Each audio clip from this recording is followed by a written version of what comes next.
कार्तिक मास कृष्ण पक्षरे चतुर्दशी युक्त अमावास्या श्यामा काली पूजा पई प्रशस्त तंतोक्त विधि रे काली पूजा करा जाए विश्व कल्याण पाई किंतु श्राद्ध पाई अमावास्या शेषांत रे ताकू सुखरात्रि कहा जाए। समस्त न्यूज रूम को स्वागत। बंधुगण वर्तमान आगु को आसुची ये जो कार्तिक मास पुण्य मास जो मासरे पूरी की हजार हजार संख्यार श्रद्धालु आसी था महाप्रभु जगन्नाथ पाखक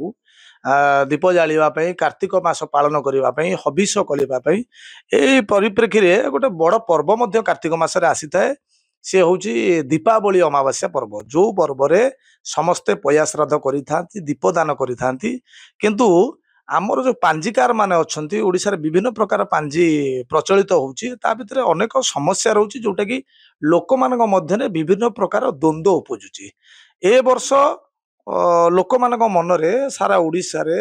द्वंद्व उपजी जे आमे 20 तारिख दिन दीपावली अमावास्या पालन करिवु कि 21 तारिख दिन पालन करिवु काली पूजा 20 तारिख रे करिवु कि 21 तारिख रे करिवु से विषय रे लोक मानक मन रे अनेक प्रश्नवाची सृष्टि होईची समस्ते द्वंद्व भितर अछंती। तेणु मो सह उपस्थित अच्छा पुरी जिलार जड़े वरिष्ठ पंडित पूर्णचंद्र मिश्र तांकोटू पचारू जे प्रकृत में कौ दिन आम दीपावली पालन करवा कौ दिन काली पूजा करवा कौ दिन पया श्राद्ध करवा या कौन शास्त्र रे कौन देइछि संपूर्ण विवरणी दबा। नमस्कार आपन न्यूज रूम स्वागत। जय जगन्नाथ।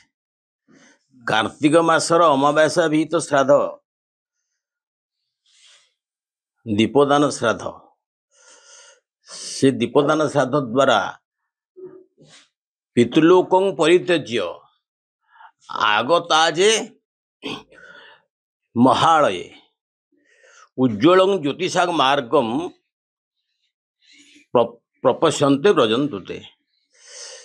पितृलोक को त्याग करी ज्योति दर्शन पाई प्रत्येक गृह को पितृ मान आसती तुलेश्वरा पाखक या ना दीपदान श्राद्ध पया श्राद्ध। कार्तिक मास कृष्ण पक्षरे चतुर्दशी युक्त अमावास्या श्यामा काली पूजा पई प्रशस्त तंतोक्त विधि रे काली पूजा करा जाए विश्व कल्याण पाई किंतु श्राद्ध पाई अमावास्या शेषांत रे ताकू सुखरात्रि कहा जाए। सुखरात्रि रे पितृ मानकू आवाहन करी पितृ दक्षिण पटरे पितृ पितामह प्रपितामह एवं मातामह प्रमातामह ये 12टी पत्र 10 विश्व देवा पूर्व रे उत्तर रे सप्त मनुष्य यांकू बालभोग करी ज्योति दर्शन करा जाए। अग्नि अग्नि अग्नि दग्धाश्च ते जीवा जे पी दग्धा कुले मम उज्ज्वल ज्योतिषा मार्गम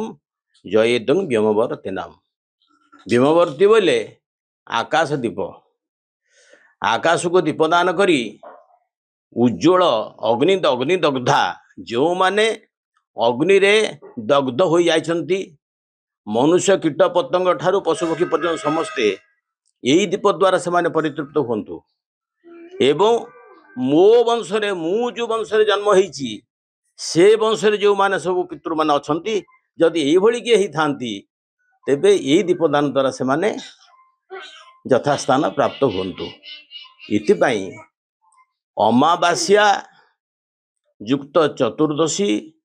हेउचंती काली पूजा पई प्रशस्त एवं तुला नक्षत्र तुला राशि रे भास्कर थिबा पर तुला मास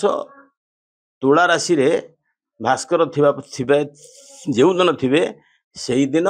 दीपदान श्राद्ध करा जाए एवं दंडे जदि थाए अमावास्या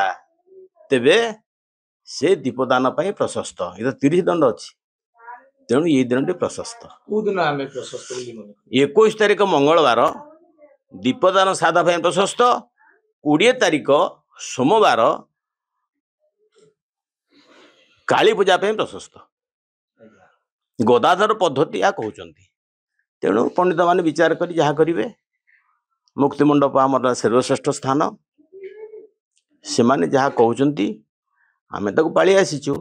समस्ते पालुंट यह अच्छी